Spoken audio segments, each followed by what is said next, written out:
pimpinan dari SMA Institut Indonesia. Tak lupa yang kami hormati juga Bapak Ibu Guru SMA Institut Indonesia. Berkaitan dengan tugas saya di calon guru penggerak, ada beberapa hal yang mungkin hari ini saya paparkan. Kami sudah sampai ke modul 1.3, di mana modul yang pertama itu kemarin adalah filosofi pendidikan menurut Ki Hajar Dewantara. Terus yang kedua itu nilai-nilai guru penggerak. Yang ketiga ini adalah pernyataan prakarsa perubahan berkaitan dengan visi guru penggerak.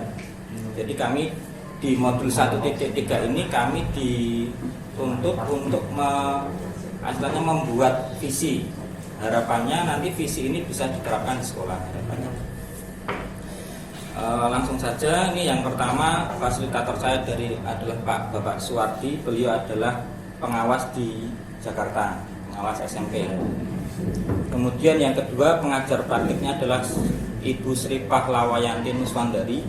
Itu beliau tadinya kepala sekolah SMK Sudirman yang ada di Jambi itu. Kemudian sekarang pindah di SMK Prengapus Ungaran.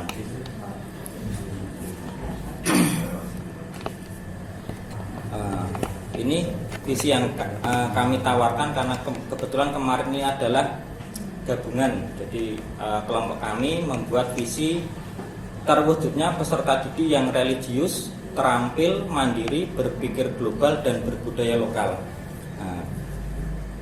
Pembuatan visi ini berlandaskan pada profil pelajar Pancasila. Jadi nanti arahnya mesti ke situ. Makanya di situ ada lima hal yang berkaitan dengan profil pelajar Pancasila, dan pendekatan yang digunakan adalah pendekatan inquiry apresiatif. Mungkin sering mendengar inquiry berarti menemukan, apresiatif itu adalah menemukan sesuatu yang menjadi kebanggaan atau menjadi nilai positif yang ada di sekolah masing-masing. Nah, makanya kami menuliskan visi ini.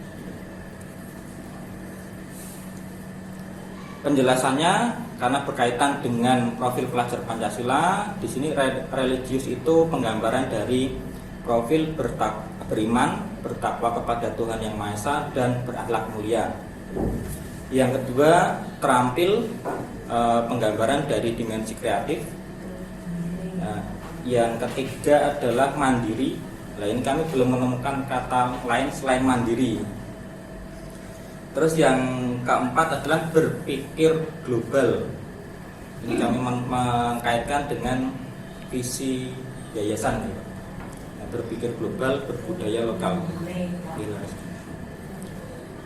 Oke. Saya jadi Terima kasih koreksiannya. Nanti saya perbaiki. Berpikir global kami kaitkan dengan dimensi berkebinekaan global dan bernalar kritis. Ya, mohon maaf itu kurang ya. Terima kasih koreksiannya. Yang kelima adalah berbudaya lokal, itu profil dimensi gotong royong. Jadi sudah semuanya termasuk di situ. Dan ini untuk berpikir global dan berbudaya lokal ini yang lainnya tidak ada, sekolah yang lainnya tidak ada. Kemudian saya coba masukkan, menawarkan dua kalimat tersebut, akhirnya diterima. Prakarsa perubahan yang ingin disampaikan adalah yang pertama, mengoptimalkan kegiatan pembiasaan yang dapat meningkatkan keimanan dan ketakwaan. Kebetulan kan kita sudah mencoba untuk sholat berjamaah bersama-sama, itu sudah masuk. Yang kedua, pembelajaran dan pembiasaan untuk meningkatkan akhlak mulia peserta didik. Kita juga sudah menerapkan, yaitu ketika misalkan pada saat masuk itu ada tradisi salim, kemudian masuk ruangan menggunakan salam dan sebagainya. Kemudian yang ketiga, meningkatkan keterampilan peserta didik menuju profil pelajar Pancasila. Ini kita sudah terapkan. Salah satunya kegiatan kemarin P5 itu keberasaan salah satunya. Nanti yang tinggal kita yang kedua sama yang ketiga.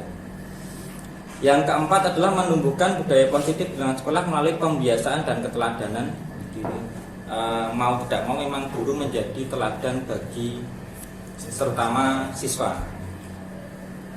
Yang kelima, ini yang program yang kemarin sudah saya sampaikan adalah mengoptimalkan sumber belajar. Jadi kami mohon bantuannya untuk Bapak Ibu, misalkan nanti ada media pembelajaran atau mungkin hasil karya siswa itu nanti ya istilahnya saya pinjam dulu karena ketika nanti pada saat bulan, kalau tidak ada perubahan, bulan Mei Juni itu ada namanya gelar karya. Jadi semua CGP dikumpulkan sekota Semarang menampilkan apa yang sudah dilakukan seperti itu, termasuk produk-produk siswa.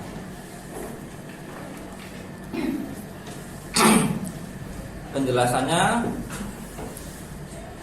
kami mengambil satu poin yaitu keterampilan. Di sini meningkatkan keterampilan peserta didik menuju profil pelajar Pancasila. Kenapa? Karena di sekolah sudah mempunyai SDM yang bisa dijadikan role model pembelajaran, mewujudkan peserta yang terampil. Yang kedua, lingkungan juga sudah mendukung. Yang ketiga, kita bisa mengoptimalkan sumber belajar tadi secara optimal.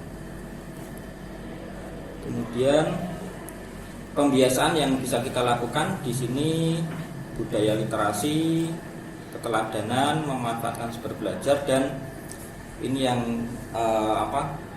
saya tekankan kemarin pada saat mulai ada pandemi itu, karena kita menggunakan Zoom atau Google Meet, bahwa belajar bisa dimanapun, kapanpun, dengan siapapun. Tinggal kita bagaimana kita mengambil makna dari sebuah peristiwa.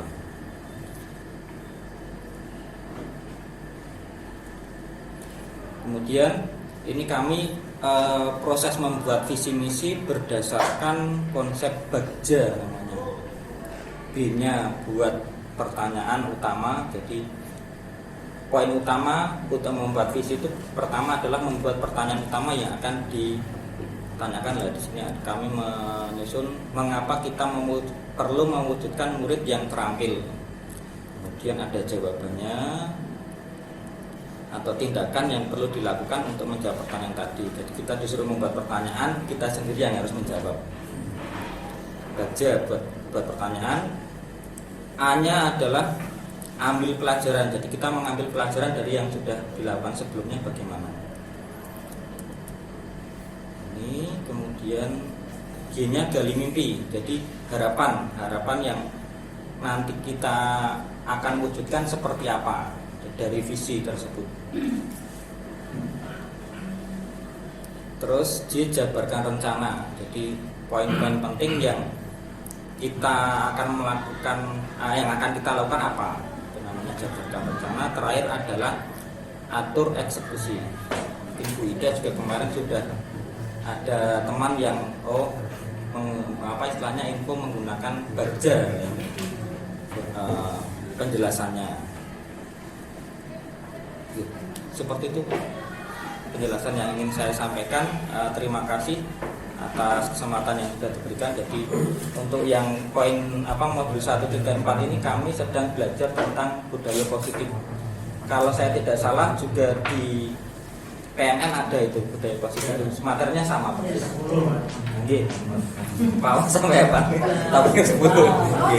Dan berkaitan juga dengan ini, mungkin saya sambung dengan kemarin yang ikut istilahnya pembekalan guru pamong itu kan menggunakan alur merdeka, itu sama. Jadi mulai dari diri sampai terakhir adalah aksi nyata, itu sama persis.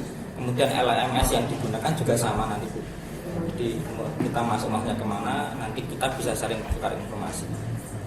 Seperti itu Pak Wah, Bapak Ibu guru yang bisa saya sampaikan. Mohon maaf, terima kasih. Assalamualaikum warahmatullahi wabarakatuh.